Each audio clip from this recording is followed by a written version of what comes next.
تب کریت یاریم کے لوگ آئے اور خداوند کے صندوق کو لے کر امیداب کے گھر میں جو ٹیلے پر ہے لائے، اور اس کے بیٹے الیعزر کو مقدس کیا کہ وہ خداوند کے صندوق کی نگہبانی کرے۔ اور جس دن سے صندوق کریت یاریم میں رہا، تب سے ایک مدت ہو گئی، یعنی 20 برس گزرے، اور اسرائیل کا سارا گھرانہ خداوند کے پیچھے نوحہ کرتا رہا۔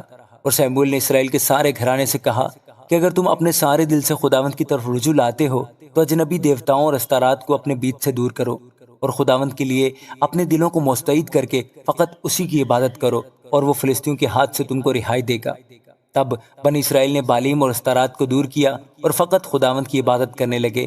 پھر سموئیل نے کہا کہ سب اسرائیل کو مصفا میں جمع کرو اور میں تمہارے لیے خداوند سے دعا کروں گا۔ سو وہ سب مصفا میں فراہم ہوئے اور پانی بھر کر خداوند کے آگے انڈیلا، اور اس دن روزہ رکھا اور وہاں کہنے لگے کہ ہم نے خداوند کا گناہ کیا ہے۔ اور سموئیل مصفا میں بنی اسرائیل کی عدالت کرتا تھا۔ اور جب فلسطینیوں نے سنا کہ بنی اسرائیل مصفا میں فراہم ہوئے ہیں تو ان کے سرداروں نے بنی اسرائیل پر چڑھائی کی، اور جب بنی اسرائیل نے یہ سنا تو وہ فلسطینیوں سے ڈرے، اور بنی اسرائیل نے سموئیل سے کہا کہ خداوند ہمارے خدا کے حضور ہمارے لیے فریاد کرنا نہ چھوڑ، تاکہ وہ ہم کو فلسطینیوں کے ہاتھ سے بچائے۔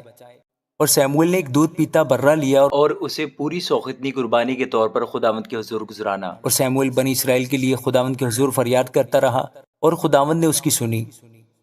اور جس وقت سموئیل اس سوختنی قربانی کو گزران رہا تھا، اس وقت فلسطی اسرائیلیوں سے جنگ کرنے کو نزدیک آئے، لیکن خداوند فلسطینیوں کے اوپر اسی دن بڑی کڑک کے ساتھ گرجا اور ان کو گھبرا دیا، اور انہوں نے اسرائیلیوں کے آگے شکست کھائی۔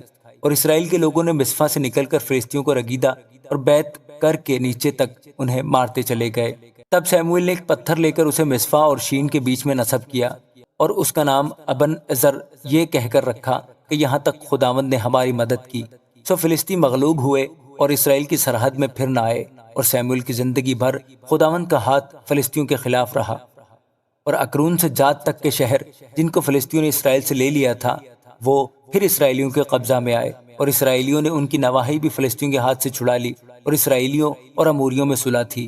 اور سموئیل اپنی زندگی بھر اسرائیلیوں کی عدالت کرتا رہا، اور وہ سال بسال بیتل اور جلجال اور مصفا میں دورہ کرتا اور ان سب مقاموں میں بنی اسرائیل کی عدالت کرتا تھا۔ پھر وہ راما کو لوٹ آتا، کیونکہ وہاں اس کا گھر تھا، اور وہاں اسرائیل کی عدالت کرتا تھا، اور وہیں اس نے خداوند کے لیے ایک مذبح بنایا۔ آمین۔